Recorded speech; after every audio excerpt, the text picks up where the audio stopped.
Hello, good morning, good afternoon. We are here today to interview Aekta Kapoor. She's the founder of Ishi, a media platform launched in 2017 to amplify women's voices and stories of our shared humanity. Thanks for being here with us, Aekta. Very welcome. And please tell us your story. Thank you so much, Daniela, and thank you, Christina, for this opportunity. I'm very honored to be here. I've read up about your work, and I think it's amazing what you're doing. My name is Aekta, and I'm based in New Delhi.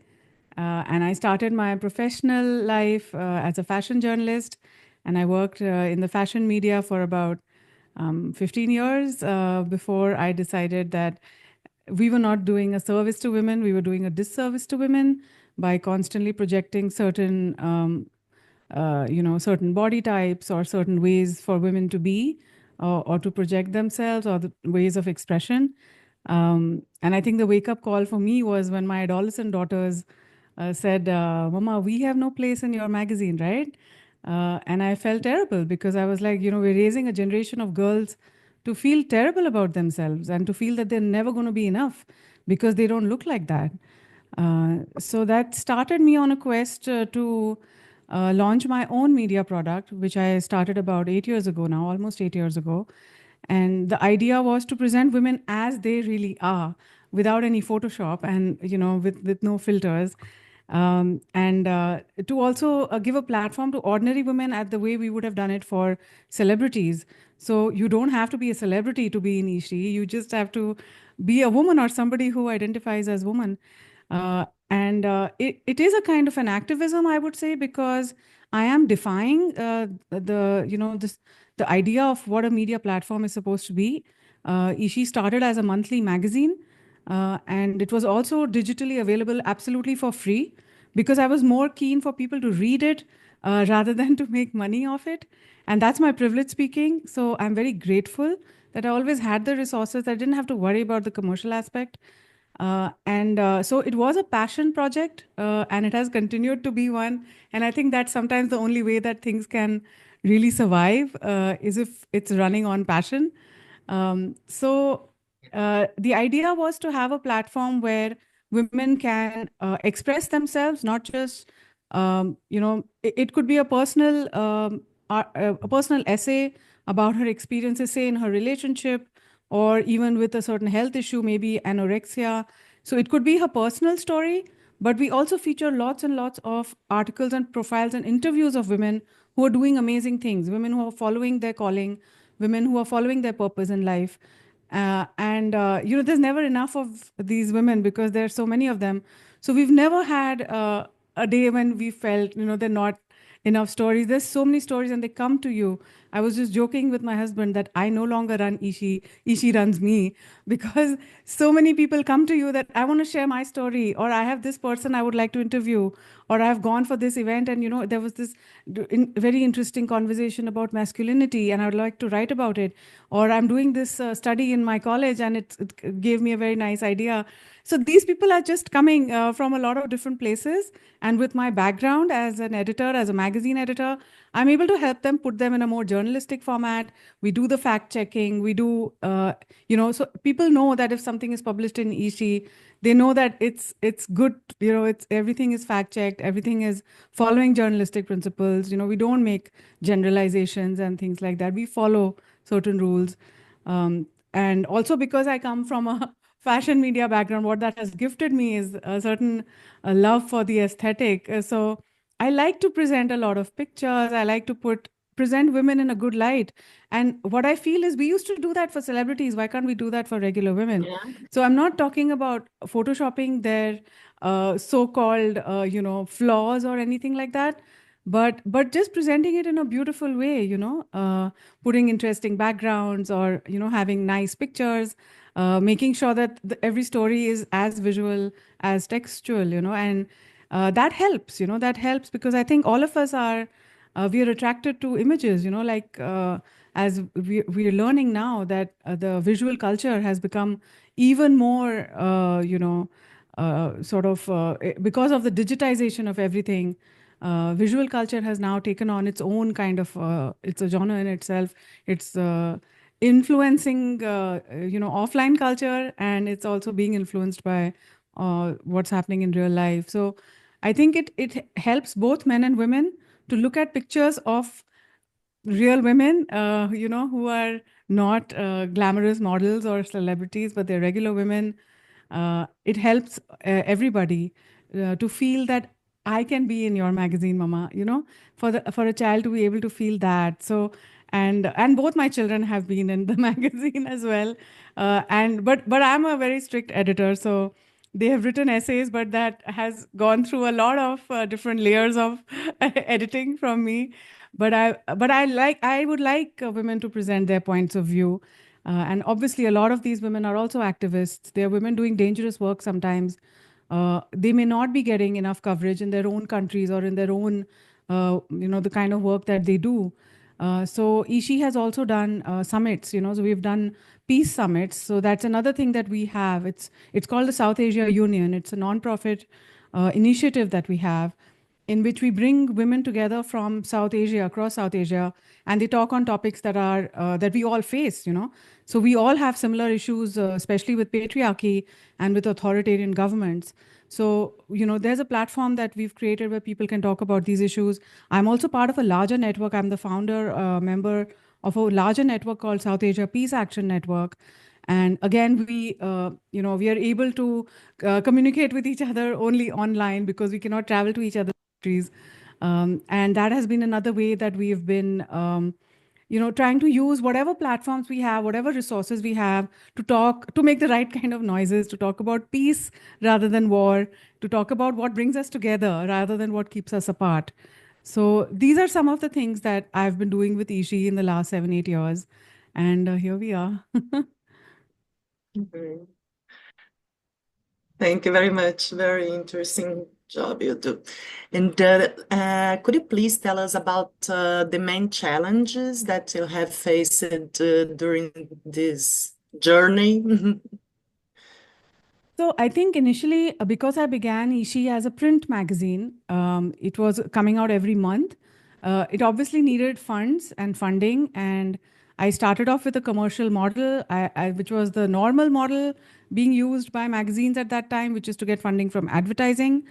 And it was successful to a point that I was able to at least cover my costs and get, advertisements from people who actually I felt could be responsible, business people or enterprises. Okay. So till a while it worked, and then the pandemic happened, and so my printer actually went out of business, and I had to seek a new printer.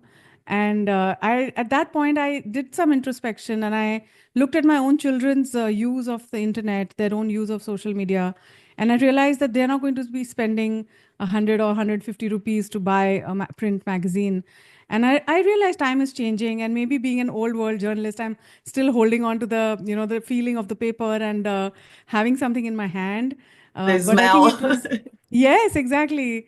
But I think it was time for me to change, and I decided to change, and I saw it as an opportunity to become 100% digital. And then we went into the videos. We started doing videos, video interviews on Zoom. So I started this channel called Ishi TV, where I interview women. We have panel discussions. So it became mostly now, it became 100% digital. And so now my costs became much less, and I didn't have to worry about funding, and I didn't have to worry about, Great. so it became simpler actually. Life became easier after that. And again, using my privilege to just keep it going on passion. And it's come this far. And that also gives me a certain kind of a freedom, because now I don't have to answer to anybody, and I'm just answerable to myself and the truth within me. So it's that has helped. So I've basically overcome the challenge by letting go and by not trying to commercialize it. And I think the only other challenge is that I would say I would face is, um, I feel I have less hands and less time, and there's so much to do. There's so much work to do. there's so many stories to tell. It's like it never ends, it's, Yeah. even if I have like 10 more people to help, the work doesn't end, because the work is such, trying to make a space for women's voices, the work is such that it just never, it's time is never enough. Yeah, it's amazing what you do. Mhm. Ekta, and do you feel any challenge, like any political challenge? I know that in India, the government is becoming more authoritarian, and do you think it can challenge your work? Um, there was a time when somebody approached me to invest in my business as a 50% partner. And because he came from a mainstream media publications where he had a lot of government contacts, and he said, I have a lot of, I can get you a lot of funding from the government. The only thing you have to do is you have to write nice things about them. And I thought about it and I was like, but that's not what I set out to do, I've not set out to write nice things. I've set out to disturb people, so I obviously didn't take the offer, but it's a kind, that's the kind of the situation it is right now. In the last 11 odd years, we've had a very authoritarian government in power, an extremely right wing nationalist, organized party that uses religion as a way to get votes. And yes, the discourse is filled with toxic masculinity. Their version of masculinity is something very aggressive, very violent.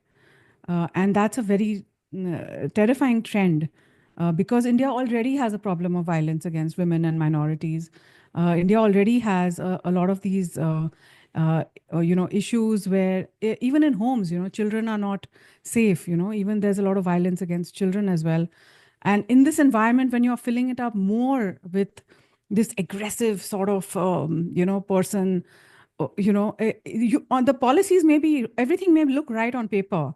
They have a lot of DEI policies. They have a lot of pro-women schemes, for instance. But on the ground, the situation is really bad and nobody's helping. Women are still very unsafe in the home and outside the home. The laws are not going to help them until society will not change. And, that's unfortunately what we've realized is a political will is only one part of it. The people themselves have to implement it on the ground for real change to happen. And the ruling party is not doing that. They're not having those actual steps on the ground to empower women. Like, for instance, they've said we would like to have, they've announced that we will have a women's reservation bill in the parliament, and we'll have 1/3 of the parliamentarians as women, but no action has been taken on it. So it's just PR, it's just something that they're speaking, but they're not walking their talk. So there are many such things that politically, yes, we are in India, we are facing a situation where this whole discourse of masculinity has become um, dangerous. It's not just toxic, it's dangerous for everybody else who's not from a privileged community or from a privileged gender. This is a problem, and unfortunately, this is why things are probably getting worse. And I have two daughters; they are grown up, and when I had to take a decision to where would I like them to be, I encouraged them to go abroad because. And people ask me, how can you live without your daughters? Like, why did you send them so far away? It takes 24 hours to reach them and all that. And I was, I always tell them, I was like, you can have class privilege, you can have all the other religion privilege, but you cannot have freedom, and everything else is like, not having not earning enough money or not having a partner, being single. These are very small problems for a woman, but not having freedom is the biggest problem. And what I wanted to gift my children was freedom, which I didn't have when I was their age. And that's why I wanted them to go out of the country, and I wanted them to get out of the home. And that's a very pessimistic way to look at my own country. But unfortunately, I'm not very optimistic about the way things are going for girls out here. Yeah, it's super sad, and I agree with you. And I think digital platforms are not helping either, because many of the social medias, they are creating more space for these groups of toxic masculinity, and we see that going on Yeah. everywhere, right? Yeah. Yeah, here in Brazil as well. This is a fact here, and I totally understand your concerns about your daughters. And let's change a bit for the role of education in your view, how it can play a role in the activism nowadays. Yeah, education is, of course, very, very important. But what we need to question now, where are you getting that education from? Because the authoritarian governments are rewriting textbooks, and most of the common people, they don't read newspapers, they don't read, they're not getting their information from books, they're getting their information on WhatsApp messages. And it just says randomly, so and so economist is the biggest economist in the US, and he's saying India is doing great, and India's economy is doing great. So the ruling party sends out these messages, and they have lots and lots of people to pass these on in the millions. And the ordinary people are like, wow, India is doing so great, and our economy is doing so great. Or they'll come out with something like, Europe has a Muslim problem, and this is where India is going to reach if India doesn't take care, and then they'll have this whole anti-Muslim sort of a video that's really criticizing and showing select, like there'll be like a few things that they must have picked up from the television in some European TV channel, and they'll say, look what's happening, in Europe. It's like, and nobody's questioning who said this, where is this happening, which country, what is the context, when was this filmed, it was probably some other country altogether, nobody questions it. They just believe what is given to them on a WhatsApp message. And that's, what are you using your education for? Nobody's questioning these kind of memes or these kind of long messages that are coming. Who is writing this? It's obviously somebody with vested interest, but that ability to question or to doubt the source of information, I think we're losing that, because of digital media, because there is something sacred about the printed word. So when something is printed, at least in the last few hundreds of years, we thought this is the truth, because it's come on a printed paper. And there was a certain responsibility on behalf of the person publishing it, that you need to speak the truth. But that's not true for what's happening on digital communication. So uh, education is great, but we need to educate people about where are you getting that information from, So we need to question our education. We need to check who is teaching this to us, who is telling us that, there is a certain problem somewhere in the world. Who is the publisher? Who is the person who's giving us that information? I mean, if you read certain news, you'll be convinced that Israel is there to save humanity, and so there are certain. It depends on who's giving you that news, and we need to question it. All of us, as readers, as consumers of information, as students, as teachers, we need to check. Who is telling us what they're saying, and we had this. We had a great leader at the time of India's independence. His name was B.R. Ambedkar, and he's called the father of the Indian Constitution. Though, of course, the Indian Constitution was written by 299 people, but he was considered the main architect. He was a brilliant, brilliant man.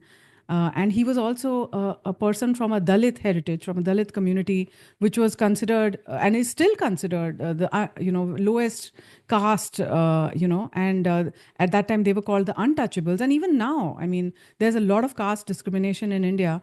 And he came from that community, and he was just brilliant. And his books and his ideas about annihilating caste, they were very brilliant. And so he said that you need to educate, agitate, and organize. He says if you're in a marginalized community without education, you will not be able to move ahead. You need to educate. You need to organize. You have to come together and you have to agitate, and then you demand your right. So I think that I really, really believe what he said. That first we need to start educating and organizing and coming together, because the powers that be will always try to keep us apart. They'll always try to keep us small and separate, but we need to come together. And I think that's something that even I'm trying to do, that I'm trying to bring people together. At least they realize that I have featured people from all political leanings. So it's not that I only feature one side, I feature the other side as well, because I want them to know that, look, we have something else in common besides our political views, and we have a humanity in common. And as they say, feminism is the radical idea that women are people too. For me, I think if we can start seeing all genders as people, people, they should be having the same rights, they should be having the same opportunities, and they should be also allowed to be people, they should be allowed to make mistakes, they should be allowed to be heterogeneous. It's not like all women think like that or all men think like that. you know we should be allowed to make mistakes. If a woman politician comes to power, why should we have a higher standard for her than for a male politician? Give them the same low bar. um, so I think if we start seeing everybody as people, that would help have a more equal world. Yes, certainly. And what you said about education, it's what we believe, right, Chris, in Instituto RINO. We really believe that education should be to transform, should be teach in a critical way for people to think about their realities and do something about it, and get together Right. to do something about it, and to build something meaningful together, because we are not in this world to be alone, right? Or to decide something just for us. And I think this idea of um, getting along, Collectivism and education is yeah, key. yes, it makes sense for us. And so we are talking a bit about technology also, and how it affects, because we see it in Brazil also, the disinformation going through Mm. WhatsApp and all the social medias, and people very addicted to their phones, and to this kind of disinformation without questioning. So how do you see it, the technology in this moment? It could be something used for good, or it's just bad. How are your feelings about it? So for most of us as activists, technology has been a boon. I wouldn't have been able to start Ishi if there was no internet. I wouldn't, a very long time ago, I was a homemaker in a very unhappy marriage, and in a situation where I couldn't even think of leaving my home. And for me, it was the internet that liberated me, because it happened at that time, and I managed to, I started writing. Initially, it was just writing poems, and somebody noticed me, and somebody gave me a job, and that's how I actually managed to get out of the home. I managed to get out of a bad marriage, because I got the confidence, to go out there and be my own woman, and discovered my own identity. So I really owe a lot to the internet and to digital technology. My whole life changed. I met my current partner online. And that's what I think. I really think the internet is the biggest tool for women's empowerment in India in this century. It's going to be the biggest tool for them. And I've written about women in rural areas who are using Instagram, for instance. They cannot speak English, but they've understood web architecture. They know how to use hashtags. They know how to use trending songs. They know how to use filters so that their videos go viral. And these are completely uneducated women. And they know how to do this, So internet has been a brilliant tool for a lot of people who are from marginalized communities who didn't have a voice. So it's given them that huge voice. It's given them a huge platform. Uh, Even part of my South Asia Peace Action Network, we're people from all over South Asia, and India and Pakistan are considered enemy countries. But I have so many friends now on the other side of the border, which is only possible because of the internet. And I know that they're just people. It's not how the government paints them as all terrorists and bombers and they're here to kill you. I know they're just people. They're like us. There's no difference. We even look the same. We even talk the same language, you know. So it's because of the internet that I have access to that. So while the internet and technology has been good for activism, it has kind of made activists themselves more vulnerable because now we're also being tracked. I know if I'm calling my colleague in Pakistan, I know it'll be tracked, you know. So it's a conscious decision or a choice I make, whether I do that or not. A lot of people now, if they may have made a random statement somewhere, it can be picked up. It can be converted into an AI video. It can be spread on WhatsApp that, look, this person said this, or, something can be used to track somebody, and in some of our very, very noble activists who were trying to stand up for the lowest community, the most oppressed community, they actually had things planted in their phones by the authorities to catch them. And now they're in jail for years, and we don't know what's happening with them inside. So it's also made activists more vulnerable. With technology, you can just plant something in somebody's laptop and say, look, you had terrorist intentions. Uh, who do you believe? Like, you cannot many of our people who are like students or professors or intellectuals, they have been put in prison under very draconian terrorism law, which they don't even need to have a charge sheet filed against them. They're in prison for as long as the government wants them to be in prison because they are potential terrorists, and these are students or they're professors. They're the most harmless people. I mean, the only weapon they have is a pen. And you've put them in prison for terrorism. I mean, and this is considered a democracy. So it's not. So technology has made us more vulnerable as activists.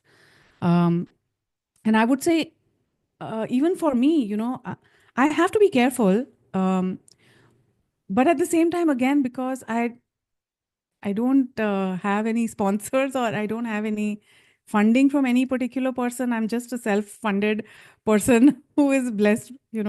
Um, I'm using my privilege. I'm letting women say what they need to say on my platform. I've got your back and you can say what you need to say, and I'm here and you can say it.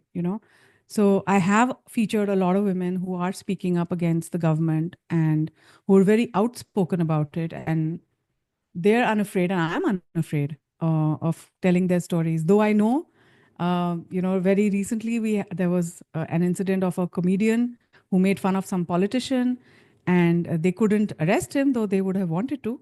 But they managed to have the entire, the organization that was hosting him, they managed to have it shut down. And that person just gave up the business, the comedy club, they just shut down. And one of India's largest ticketing platforms has taken him off the ticketing platform. So they're hitting at people's livelihoods. If you go a little bit against, if you're dissenting, that's how they hit you. Like they make sure you cannot make a living. But again, I'm privileged to be able to say that I can manage it. I'd have that space for women to speak out, and touch wood, nobody has threatened me so far. So I think I'll deal with it if that moment happens. I hope you are able to go on for many, many years. Aekta, please talk about a bit about the prospects and challenges in your view for the activism in our days. Prospects and challenges, what you think about activism in the future, near future, long future. Yeah. No, I really go back to Ambedkar's words again and again. I think we have to get together. Ishi is not even an organization. It's basically an idea, and it's a network of a lot of women who are supporting other women. So we reach out to each other. I need this. I need that. I'm putting this together. I need a panel. I need a speaker for this. I need some. So we're all like connected. It's a huge web of connections. And I think that's the way we have to go. We have to connect. We have to reach out to people. We have to highlight people who are doing good work so that others can reach out to them and others can help them. If somebody is doing something good in a good field, I'll make it my purpose to highlight that person, that woman, that look, this is what she's trying to make bags out of plastic. Let's support her. Let's give business to this social enterprise. So I like to support causes that I think are good for people and for the planet. And I think in the future as well, we have to get together. We have to connect, and we have to connect across political boundaries. If you're only collecting people of a certain political leaning, you're not going to change the world. You will have to influence both sides, and the only way you can do that is by reminding people that, look, we are one people, or we are all women, because my platform is targeting women especially. Though the readers are not women, readers are 50% men, which I think is very positive, because men also want to know these positive stories. They also want to hear about these women. So that's a positive thing for me. And I'm also helping to change mindsets of the men who are reading it, because they realize the challenges that women face. So I'm glad. But I think more women coming together uh, across political boundaries, and activists, um, people protecting each other, I think we need more people to what happens in a society where the government is trying to break you on, based on religion. This current government, essentially, their main agenda is Islamophobic. So their main way of getting votes is by pitching one religion against another religion. Um, I think more and more of us have to stand up and say, that's not what I signed up for, or at least have the awareness that, look, this is what they're doing. I don't need to fall for that propaganda, But unfortunately, that's not happening. Unfortunately, a lot of people are falling for that propaganda that, oh, this people of this religion, oh, they're so bad, oh, they're like this. So now people, you don't want to give them work, or you don't want to hire them for something because they're from that particular religion, So I think we need to educate people more that they're people too, and we need to stand up for each other in a more public way. We need to make that statement. Those of us who have the privilege of being part of the privileged community or the privileged class or whatever, we need to have that kind of a sense of responsibility to show solidarity with the others who are being oppressed. So I think a little bit of standing up is required in today's day and age for activists. They need more patrons. They need more support. Like I was telling you about this group of activists who are in jail. One of them died, and in jail, and he was a poet. He was a priest and a poet.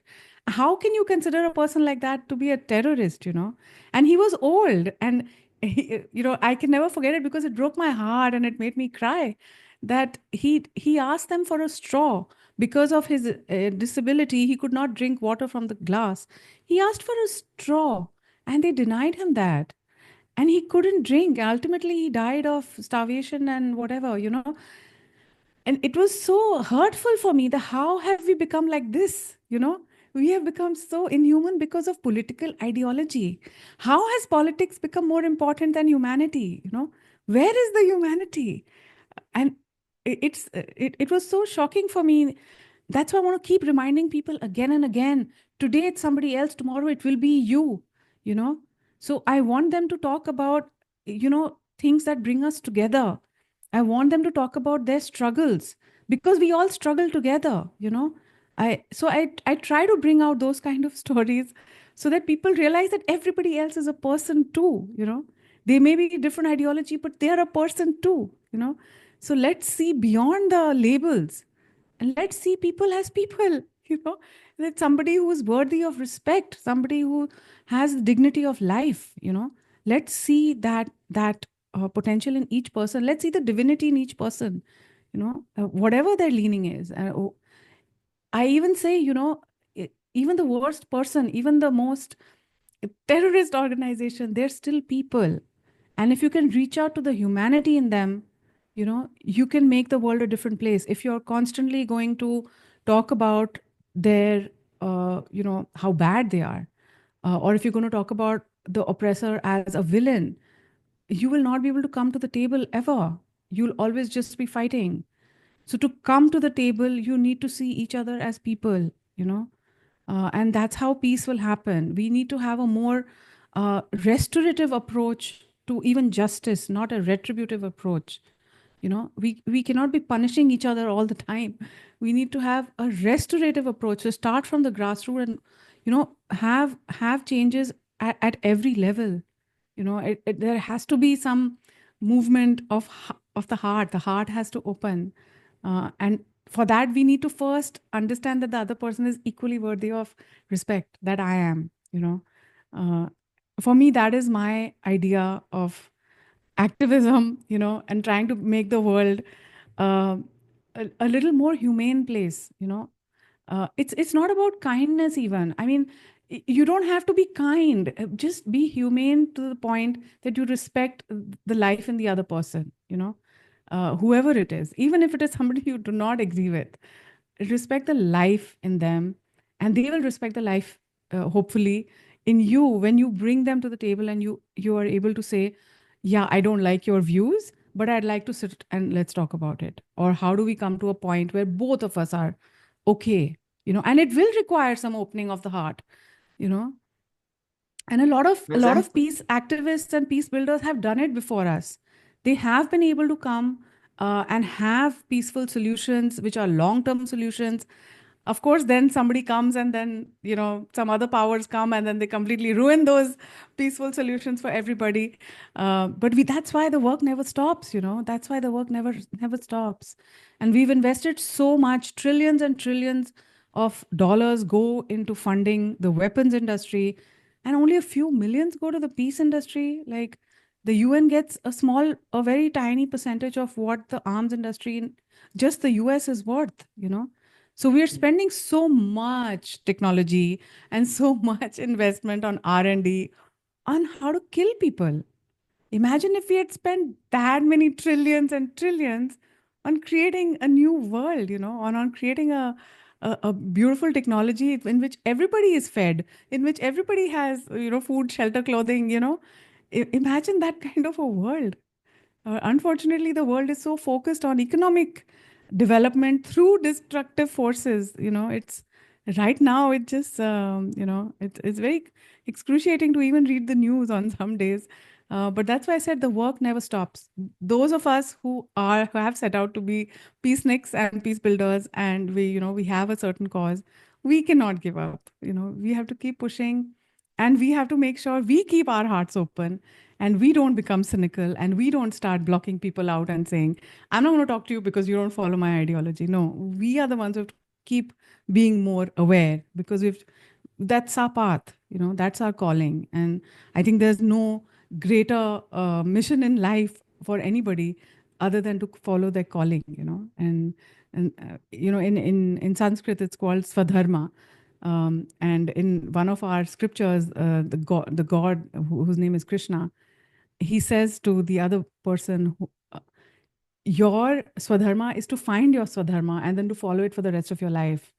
So it may take you your whole life to find your calling, but do that. Spend your whole life finding your calling and then follow that calling for the rest of your life. So I think that's really, for me, that's the driving force of my life. I think I have found my calling, and now I will follow it to the rest of my life, because now I don't see any other way for me to be. The beautiful journey.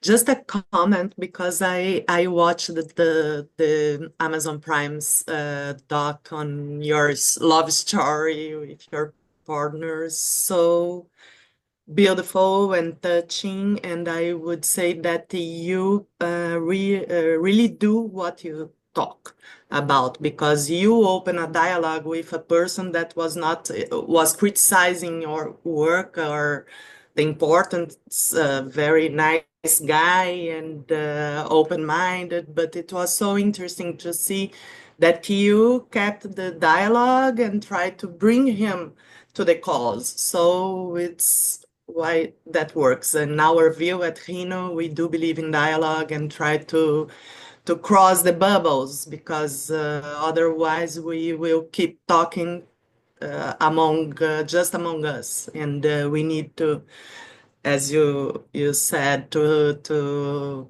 try to collaborate with people to find their humanity as well, no? and Yeah. find common objectives because we have as a humanity.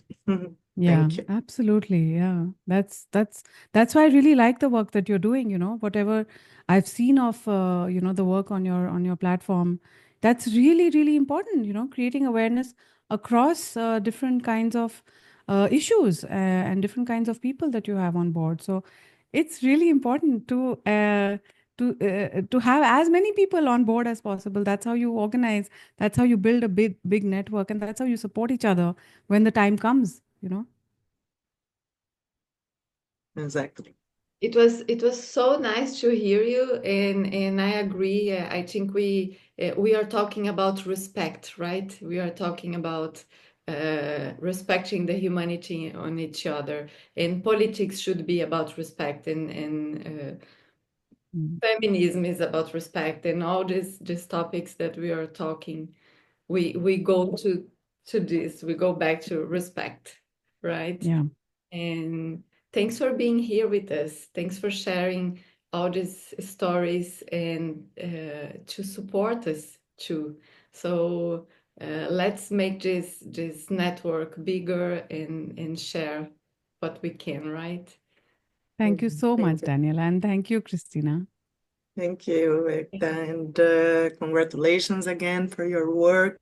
And I hope we can meet again in the future. Yes, absolutely. We should keep the conversation going. Yes. Yes, we will.